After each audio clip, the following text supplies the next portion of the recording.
মানুষকে খুশি করার জন্য কোনো কাজ করবেন না। এই কথাটা আমি বারবার বলি এই কারণে যে আপনি কখনোই মানুষকে তুষ্ট করতে পারবেন না, সন্তুষ্ট করতে পারবেন না। যে সন্তুষ্টটা আপনি করতে চাচ্ছেন সেটা সাময়িক সময়ের জন্য হয়তো বা কেউ সন্তুষ্ট হতে পারে, কিন্তু আজীবনের জন্য আপনি কখনোই একজন মানুষের মন জয় করতে পারবেন না।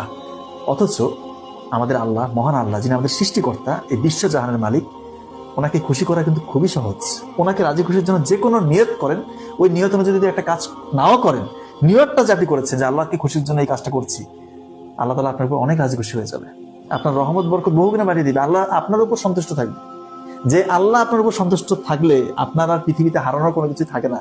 সেই আল্লাহকে রাজি খুশি না করার চেয়েও আমরা বেশি প্রায়োরিটি দেই মানুষকে, দুর্বল মানুষকে রাজি খুশির জন্য আমরা অনেক বেশি ফোকাস দেই, অনেক বেশি শ্রম দেই, অর্থ ব্যয় করি অনেক সময় যে এই মানুষটাকে আমি খুশি রাখবো।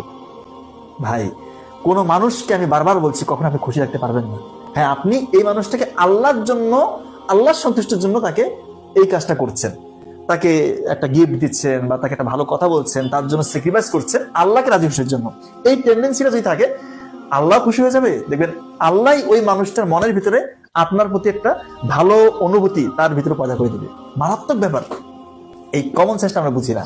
আমরা ওই মানুষটা খুশির জন্য অনেক কিছু করি, কিন্তু দেখবেন ওই মানুষের দ্বারা আপনি আবার আঘাত পাচ্ছেন, পরে পরে কষ্ট পান। এই বেসিক যে জিনিসটা সেটা আমরা বুঝি না।